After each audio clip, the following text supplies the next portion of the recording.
उनको समझा दो जो काम होगा। 10 मिनट बैठना, ठीक देखें तो चले जाना। Good evening to everyone present here with us today. This is Shreyan from IGCP, today's moderator. I would like to welcome all the viewers who have joined our platform for beneficiary your point that is going to be shared by our keynote speaker, Doctor, for today's session. With much pleasure and honor, I would like to welcome a very renowned Padma Shri awarded Dr. Narmada Prasad Gupta. Sir is MBBS, MS, MCH, Urology, DSc, FAMS, Chairman, Academic and Research Urology, Senior Urologist and Renal Specialist at Medanta Kidney and Urology Institute, Gurgaon, Delhi.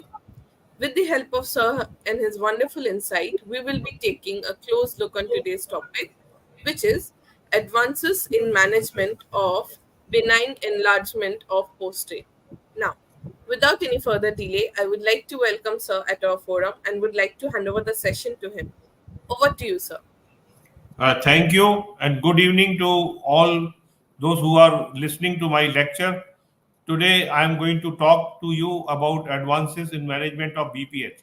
I bring greetings to you from Vedanta Medicity, Gurgaon, where I am working at present. As you know, India has the second largest and I will say the largest elderly population in the world. Indian population is now 1.41 billion. Life expectancy has considerably increased, and currently the life expectancy is 67 years and above. Around 11% of the population above the age of 60 years. You can imagine how big is the elderly population will be with us. I'm showing this slide to tell you that as the age is advancing, after the age of 40 or 50, everyone has got the enlargement of the prostate, and as the age advances, the size of the prostate also increases. This slide shows you the anatomy of the prostate. Prostate is like a walnut. It is situated at the opening of the bladder neck, and because of this, when there is enlargement, there are urinary symptoms. There has been some new things which we have come to know, that there are 5 zones in the prostate, and the benign enlargement is from the transition zone, whereas the peripheral zone is the one which give rise to cancer of the prostate. In benign enlargement, the gland increases in size from the transition zone increases, which compresses the peripheral zone. So when we do the operation, we only remove the transition zone and peripheral zone remains inside.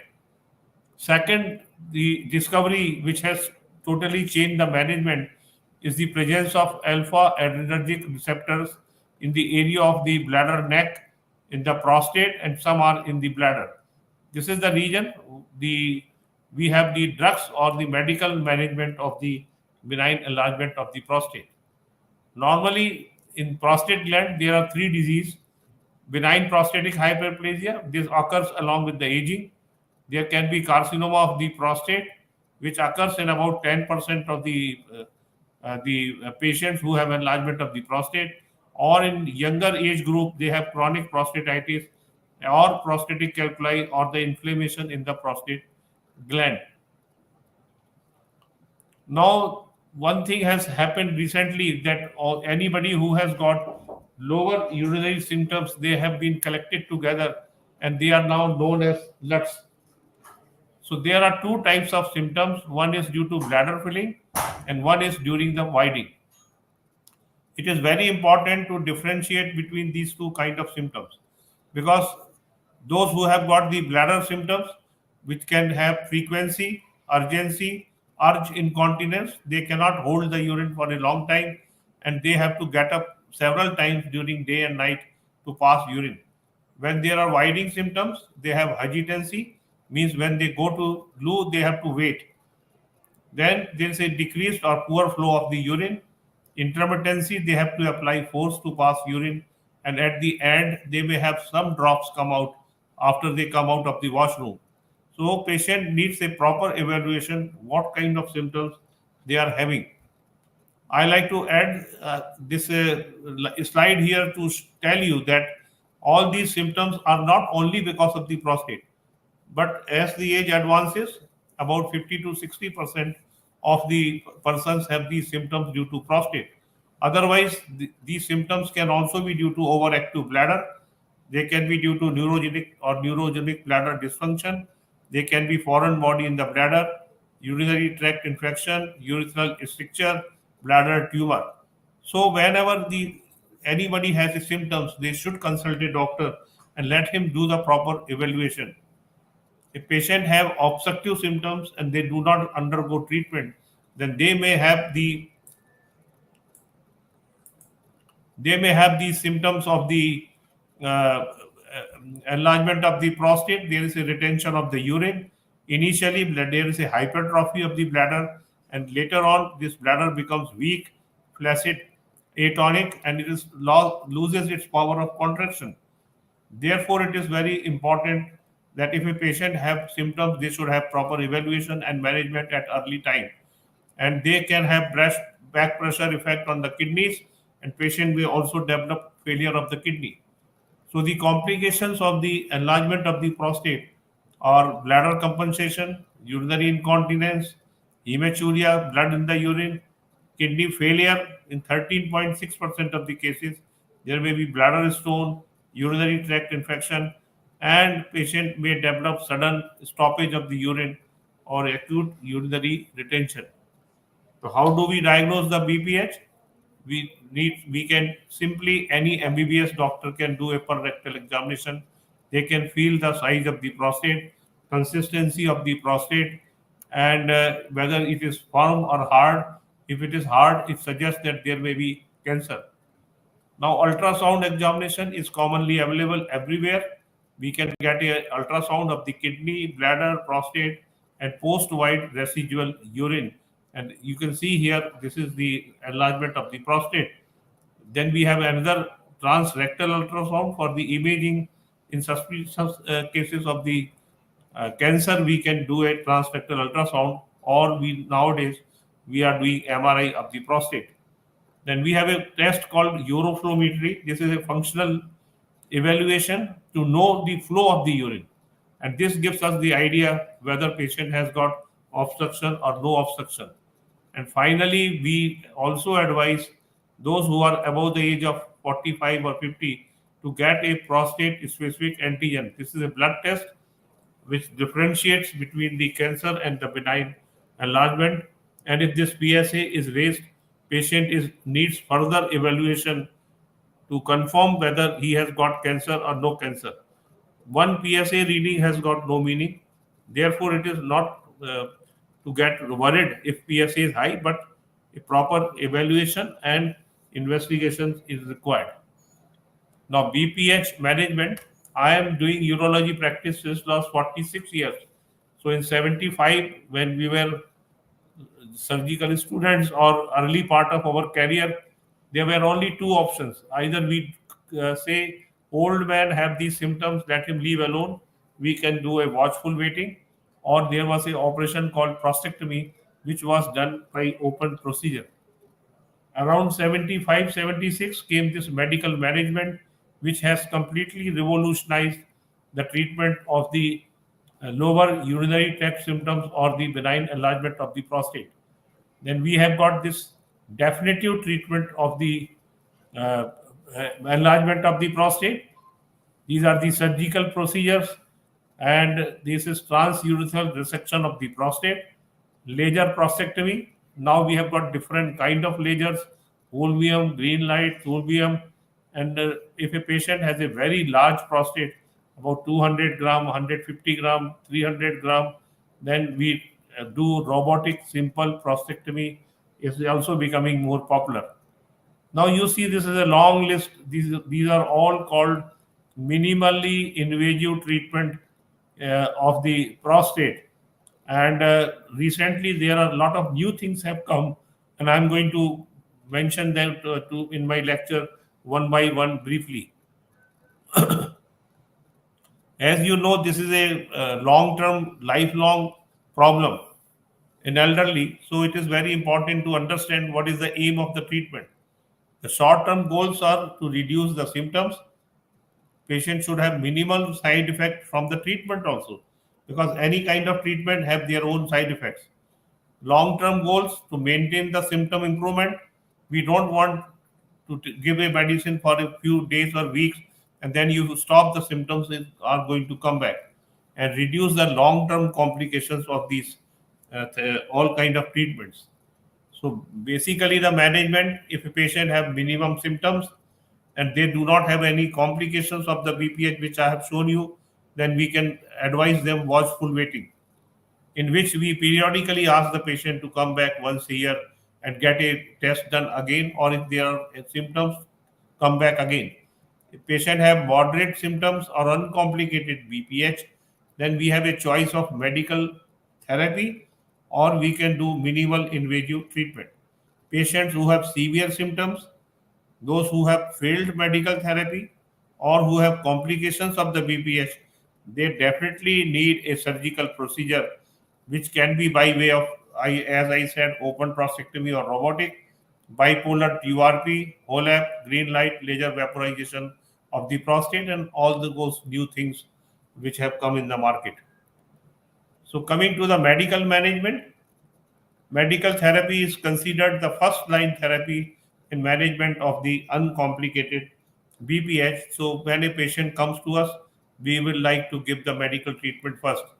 And this is one of my personal study which has been done in All India Institute of Medicine long back, and you see the impact of the medicine which was introduced around 98, and then there is a sudden drop in the number of the this open surgery and the TURP, TUVP, these are different kind of procedures. So because of the medical treatment, the number of patients who require surgery has been significantly reduced. So rationale of the management of the BPH, BPH has a static and a dynamic component. Dynamic is by increase in smooth muscle tone of the prostate, capsule, and bladder neck due to alpha blockers. These are the nerve receptors which are present there. And static is due to stromal and epithelial growth, which increase into the size of the prostate, which give rise to mechanical obstruction. So when we do medical treatment, we have to treat both components, dynamic as well as the static. And the alpha blockers is the group of the medicine which are used in these patients. They decrease the smooth muscle tone in bladder neck, prostatic adenoma, and prostate capsule, and direct effect on the bladder, which reduce the symptoms of the frequency and urgency. So alpha blockers, they are different kind of alpha blockers. As the time has passed, they have come one by one in the market, and now there are short acting drugs, long acting drugs, and there are super selective alpha blockers like tamsulosin and silodosin. The efficacy of all these drugs are more or less same, but there is a different side effect profile of every drug. So whenever we decide a drug, we have to see the patient and see according to the other problems, we decide which kind of medicine is to be given. So alpha blockers in 30 to 40% of the patient, the symptoms improve, the flow rate improves, and some patients we don't like this treatment, we have to discontinue because of the side effects and effect as long as the treatment is taken. So we have to tell the patient in the beginning that you have to take the treatment for a long time.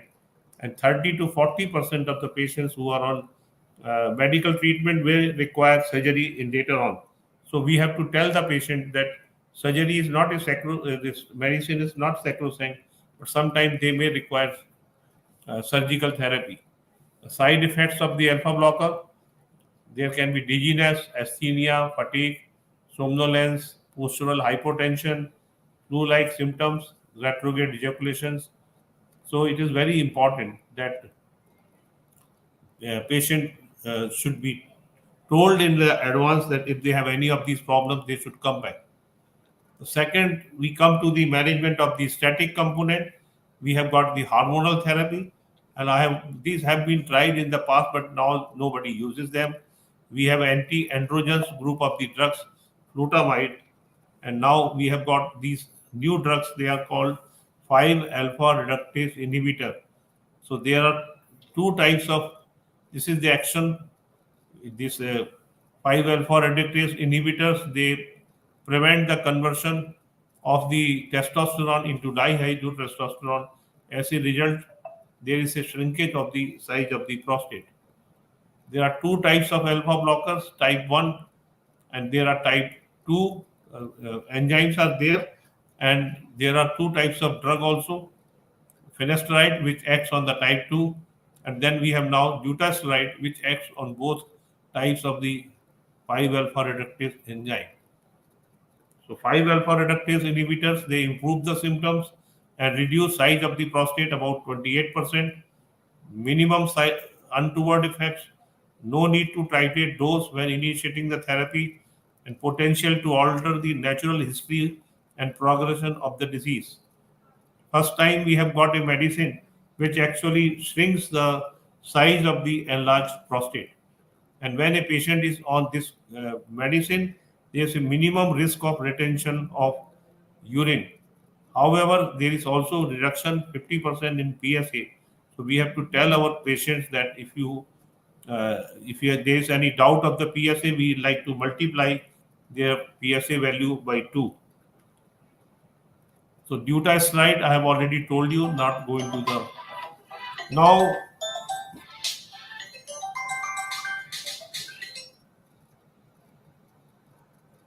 Now we have two group of the drugs. One is alpha blocker, other is 5-alpha reductase inhibitor, and there are several studies have been done where they have combined both these drugs. So the combination therapy is more effective in patients with prostate volume of more than 40 grams. Until unless patient has a large prostate, we don't want to give this combined therapy. Otherwise, it is of no use. Now we come to the other area. As I have mentioned to you, lower urinary tract symptoms can be due to BPH as well as due to bladder also. So we can do a combination of the alpha blockers along with anticholinergic drugs. We have a long list of these drugs also available, and according to the patient, we choose which one to be given to them. If they have a frequency urgency which is not improving on alpha blocker, then we like to add this anticholinergic drug along with the alpha blocker. Now, patients who have BPH in the same age group, there are a lot of patients have got erectile dysfunction. They have a poor erection and poor sexual life. In these category of the patients, along with the alpha blockers, we add phosphodiesterase inhibitors or other group of medicines like Viagra and Tenofovir. They are available. So patients who have sexual dysfunction, along with the enlargement of the prostate, we like to give this combination. We have lot of, you have heard about the Ayurvedic homeopathy and these phytotherapeutic drugs. They are all available in the market. So, but they reduce the congestion of the prostate gland and overlying mucosa, producing temporary relief.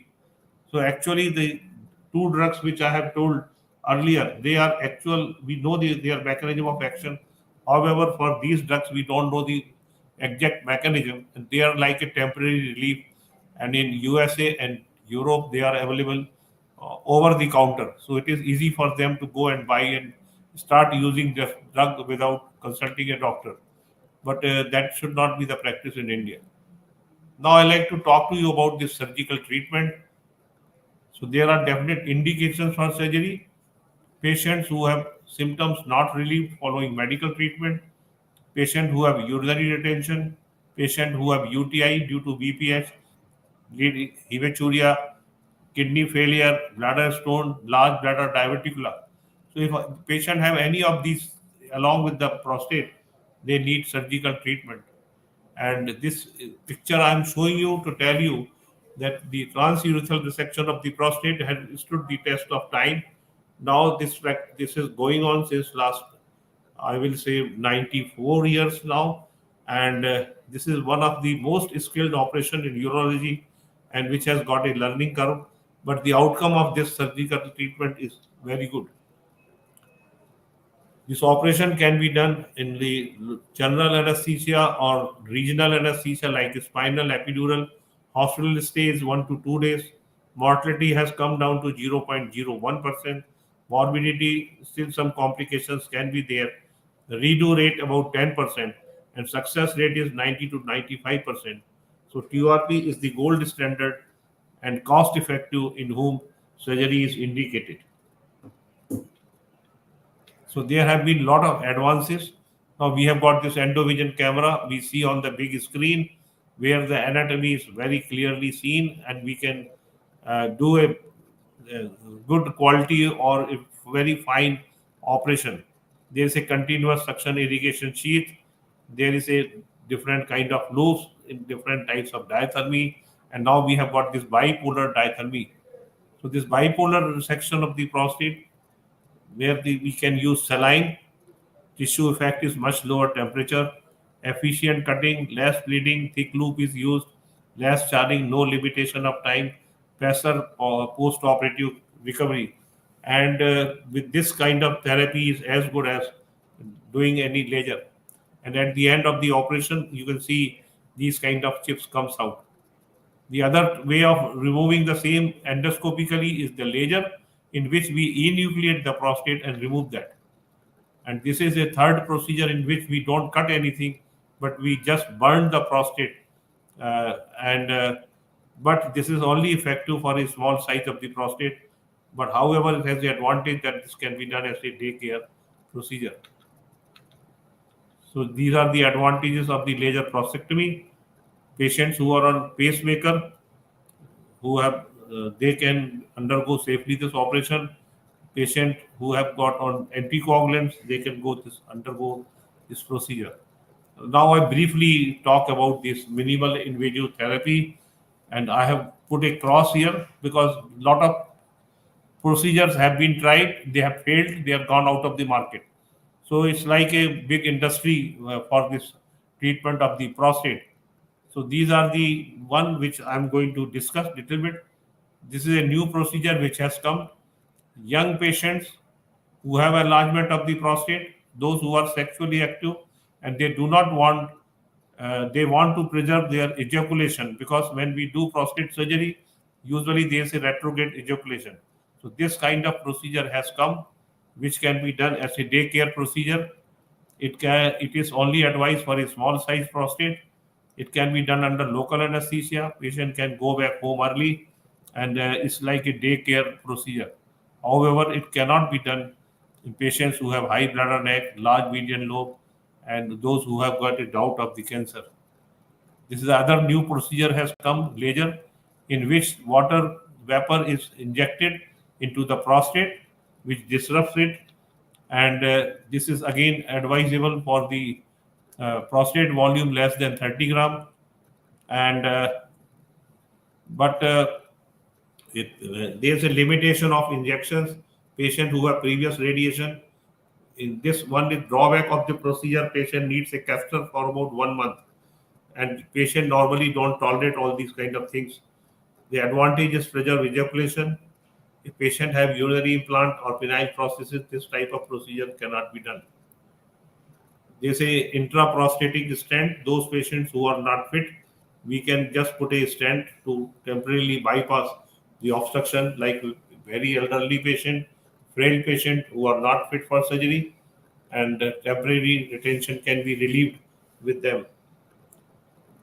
This is a new procedure again, prostate artery embolization, where the blood supply of the prostate is cut with the hope that prostate will shrink. Again, is indicated for patients who are not fit for anesthesia or patient is on anticoagulants, and this can be done as a day care procedure. This is a new thing has come again in the market, where there's a balloon and which disrupts the prostate. This is a balloon like that, and this is the ring. We keep it there, which is distends, and then cut the that part of the prostate, and then we finally inject a medicine that is, and which will didn't allow to growth of the prostate again. So these are all minimally invasive procedures. They looks very simple. They looks That patient can be done as a one day or day care procedure. Some can be done without anesthesia, but they are not long lasting. Long term follow up of these procedures is not available. They are much more costly than the standard surgical procedure. So if there is a particular patient where is a selective indication, one can try one of these procedures. So I like to conclude that careful evaluation of symptoms of lower urinary tract is necessary. Medical management in patients with minimal symptoms and uncomplicated BPH. If surgery is indicated, bipolar TURP, laser prostatectomy is recommended, and in selected cases, this minimal invasive treatment according to the indication can be tried. With this, I like to stop my formal presentation and I like to thank you all for listening. And I always pay regards to my alma mater, All India Institute of Medical Science, where I have worked for 36 years. Thank you very much. Can we zoom out? Hello? Hello? Hi, sir. Thank you for the wonderful presentation. So we do have some question if you like to take that up. No, I'll take what do you want me to stop these slides? Sure, sir. You can stop it now. Okay, now can you see my face? Yes, sir. You're Okay, now perfectly tell me visible to what me. are the questions here? Yeah. So, sir, the first question from our audience is, how do you differentiate BPH from other causes of lower urinary tract symptoms? See, the most important thing is the history and the symptoms what which the patient is presenting to us. And after that, there are three basic tests which we like to do on these patients. One is the ultrasound of the kidney, bladder, prostate, PVR, which I have told you. That will give us the whether the prostate is enlarged or not, and how much urine is staying behind in the bladder. So, next is the uroflowmetry test, and if the pattern of the flow will tell us whether the patient has a very severe obstruction and flat curve is there, then it suggests there may be stricture. If patient have got a average flow, we understand that it is due to the prostate, and if there is a straining pattern, so by combination of these things, then history is the most important. If somebody is presenting with pain, burning, we understand he has got a UTI or a bladder stone. Somebody has got a hematuria, blood in the urine. We suspect that there may be bladder tumor or cancer in the bladder. And somebody has got a history of the spine surgery, backache, or some childhood they have some surgery of the spine, spina bifida. So like that, it's a combination. It is not one and all. Then accordingly we further investigate. So the next question is, what role do prostate volume measurement and urinary flow studies play in risk stratification for BPH?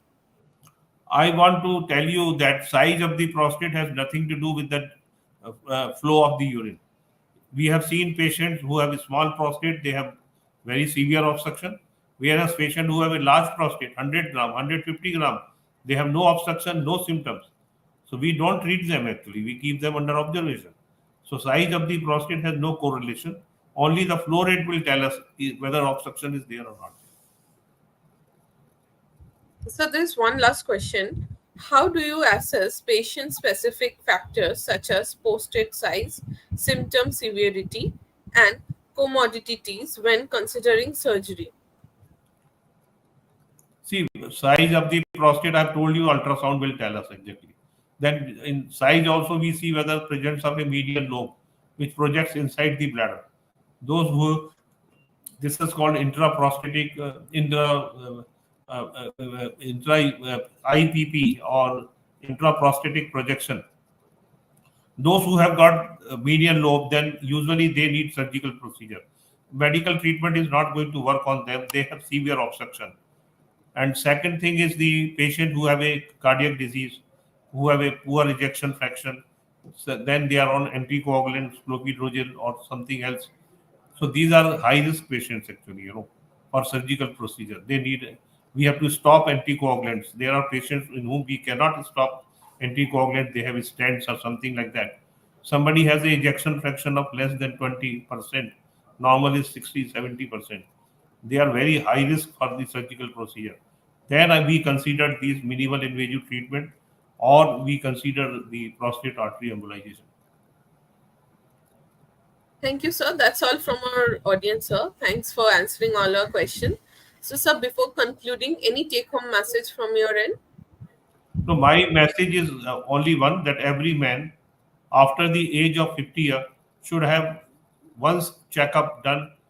When they go for any executive health checkup, they should also get a ultrasound of the kidney, bladder, prostate. They can ask their doctor to do a physical rectal examination, and in blood also they should do one PSA test.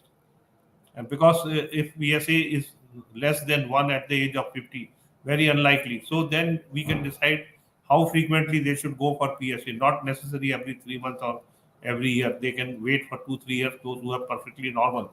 Those who have got borderline 2, 3, or 4, then we have to be more frequently check the PSA, and if it crosses 4, then we have to investigate further them for the cancer of the prostate.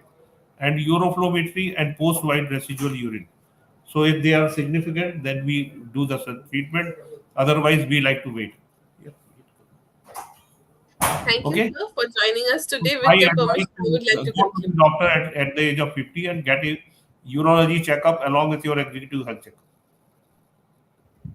Thank you so much, sir, for being with us, and thank you for joining us today. With your permission, sir, I would like to conclude today's session. Thank you very much. You can conclude now.